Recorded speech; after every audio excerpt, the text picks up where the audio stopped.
Tukianza na gazeti la Habari Leo, habari yake kubwa inasema NEC ya vijia juu vyama vya siasa, yataka viheshimu makubaliano ya kukubali matokeo, yasisitiza hakuna mgombea atakayeibiwa kura zake. Habari nyingine inasema Kikwete aaga UN, aomba isaidie kutekeleza SDGs. IMF yavutiwa na uchumi wa Tanzania. Gazeti la Raia Tanzania, wizi wa kura, Lubuva atishia kususia ofisi, akero na madai ya Ukawa. Lowassa airudia tena da, Wasira amweka kiporo Bulaya, makapteni wa Magufuli ni akina nani? Polisi, mgombea ACT Wazalendo ametekwa. Gazeti la Uhuru, NEC hakuna wizi wa kura, Jaji Lubuva avitaka vyama kutoa ushahidi, aonya wanasiasa kuacha kupotosha umma, awashangaa wanaotishia kususia uchaguzi, Kailima vifaa vitakuwa majimboni Oktoba 15. Magufuli kuiteka Singida, Dr. Shane msidanganyike. Gazeti la Jambo Leo, mgombea ACT atekwa, wazazi wake watumiwa ujumbe wa vitisho, wahusika watoa siku 6 masharti mazito.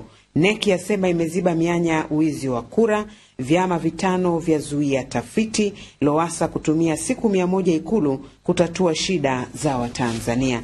Gazeti la Majira, Lowassa atangaza neema kwa polisi, ni kati ya vipaumbele vyake 11, asema atavitekeleza ndani ya siku 100. Mama Lowassa adai Ukawa wataunda katiba mpya. Magufuli aweka historia Dodoma, aingia Singida, maandalizi ya uchaguzi yako safi, yasema NEC.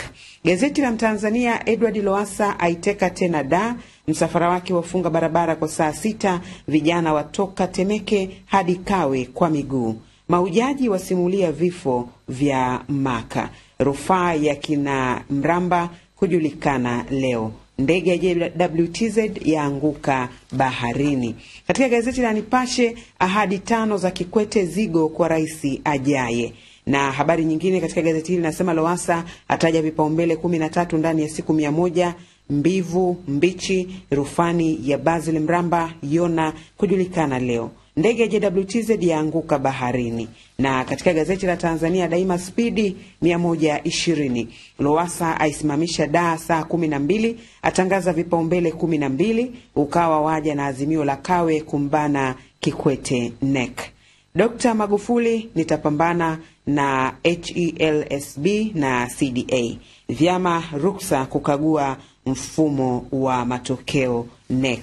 Gazeti la Zanzibar Leo, Dr. Shane autubia Kiwani Pemba na kusema matibabu bure ndani ya miaka 2 Zanzibar ni kuendeleza malengo ya mapinduzi ya mwaka 1964. Mrema siendi bungeni kubeba zege.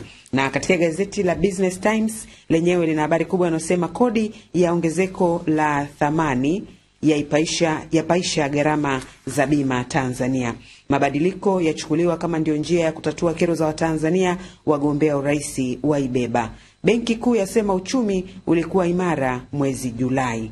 Na utafiti waonyesha rushwa kuongezeka nchini Tanzania kati ya mwaka 2013 2014. Gazeti la Daily News kwa upande wake habari yake kubwa inasema IMF yavutiwa na uchumi wa Tanzania. Uchumi wa viwanda, moja ya mipango ya Magufuli. Amani ya dunia ni kauli ya JK aliyoitoa katika hotuba yake ya mwisho Umoja wa Mataifa UN. Na katika gazeti la The Guardian sasa, tukiangalia habari kubwa hapa, inasema kiongozi mwenye uwezo wa kumaliza kazi za JK ikiwemo katiba anahitajika. IMF yaonya kuhusu uchumi wa nchi, yabainisha baadhi ya changamoto ikiwemo ukusanyaji mbaya wa kodi. Na sasa tuangalie habari za michezo, tukianza na gazeti la The Guardian. Habari yake kubwa inasema Stars yapanda kidogo katika viwango vya FIFA, kituo cha michezo cha JMK kufunguliwa da Oktoba 19. Wacheza tennis 3 kushindana katika ITF na CAT. Na tukiangalia sasa gazeti la Daily News katika ukurasa wa michezo, habari kubwa inasema Taifa Stars yapanda nafasi 4 ni katika viwango vya FIFA. Ukuzaji mchezo wa hockey mashuleni waingia Tanga. Shindano la kitaifa la kuogelea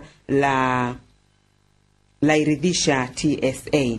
Gazeti la Business Times katika ukurasa wa michezo, habari yake kubwa inasema ni bora ningeichezea Arsenal kuliko Chelsea, ni kauli yake Pele. Na katika gazeti la Zanzibar Leo, ZFA yaombewa mkono wa serikali, Ndikumana amtetea Nyoso. Na tukiangalia gazeti la Tanzania Daima, Maxime, Yanga wametuweza.